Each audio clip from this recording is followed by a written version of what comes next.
Namaste. Greetings to all of you.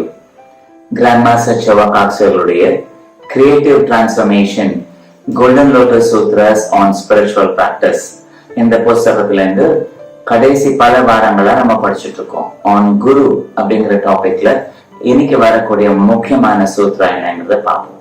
Why does the ocean contain so much water?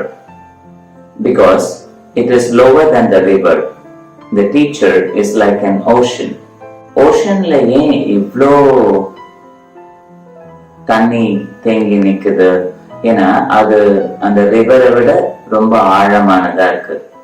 எங்க ஆழம் அதிகமா இருக்கோ, depth அதிகமா இருக்கோ, அங்க எல்லாமே சேர்ந்துடும் இல்லையா? இந்த பர்டிகுலர் சூத்திரால மாஸ்டர் என்ன சொல்றாங்க, டீச்சர் ஒரு ஓஷன் மாதிரி அப்படின்னு சொல்றாங்க. அப்படின்னா எல்லா விதத்திலையும் இதை உதாரணமா எடுத்துக்கலாம். பணிவுல மிக ஆழமானவங்க, extremely extremely extremely humble person. எக்கச்சக்கமான விஷயங்கள் தெரியும், ஆனா மிக சாதாரண மனிதர்கள்கிட்ட கூட அவங்க சொல்றதை கேட்டு புரிஞ்சு அவங்களுக்கு கூட பொறுமையாக்கக்கூடிய பக்குவம் கொண்டவங்க, ரொம்ப டெப்த் இருக்கக்கூடியவங்க. இல்ல ஒரு மிகப்பெரிய ஓஷன் எப்படியோ அந்த மாதிரிதான் அந்த குரு. நாலேஜ்ல மிக ஆழமான டெப்த், ஹியூமிலிட்டியில எல்லா விதத்திலையும், ஹம்பிள்னஸ்ல, ஸ்ட்ரென்த்ல, கடவுளோட இணைக்கப்பட்ட அந்த பலத்துல, கடவுளோட ஒருங்கிணைஞ்சு இருக்கக்கூடிய குணத்துல, கருணையோட உச்சக்கட்டத்தை வெளிப்படுத்தக்கூடிய அளவுல, எல்லா வகையிலும் மிக மிக ஆழமான மிகப்பெரிய ஓஷன் மாதிரி ரிவர் சொல்ல.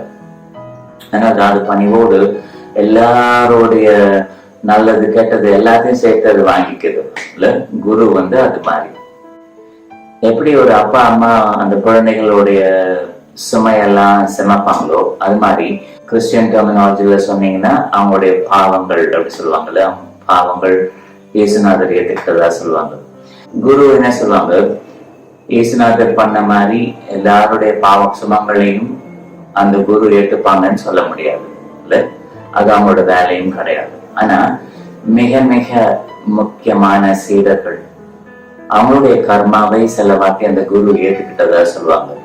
இது மாதிரி இந்த ஆத்துல இருந்து வரக்கூடிய எல்லா குப்பையும் அந்த ஓஷன் ஏத்துக்கிற மாதிரி அந்த சீடர்களுடைய வலி வேதனை சில வாட்டி அவங்க கர்மாவோட ஒரு பகுதி கூட அந்த குரு தனக்கு ஏத்துக்கிட்ட அந்த சீடரை விடுவிச்ச மாதிரி நம்ம படிச்சிருப்போம் நிறைய இடத்துல. இதுக்கான காரணம் என்னது, தன்னுடைய எக்ஸ்டென்ஷனா அந்த சீடர் இருந்து உலகத்துல அவங்க சாதிக்க வேண்டிய பல்வேறு விஷயங்கள் இருந்ததுன்னா அவங்க வேதனை வலியோடு இருக்க முடியாது. ஸோ அவங்களுடைய சுமை, அவங்களுடைய பாரம், அவங்களுடைய தேவையற்றதெல்லாம் அவங்ககிட்ட இருந்து நீக்கி எப்படி அந்த ஆறுல இருந்து வரக்கூடிய குப்பையை அந்த ஓஷன் ஏற்றுக்குதோ அந்த மாதிரி குரு அந்த சீடர்களுடைய பாரத்தை பல்வேறு டைம்ல எடுத்து இறக்கி வச்சிருப்பாங்க. எல்லா விதத்திலையும் அந்த ஓஷனுக்கு சமமானவங்க தான் அந்த குரு. இந்த செய்தி மிக முக்கியமானது. இது குறிச்சு வச்சுக்கலாம்.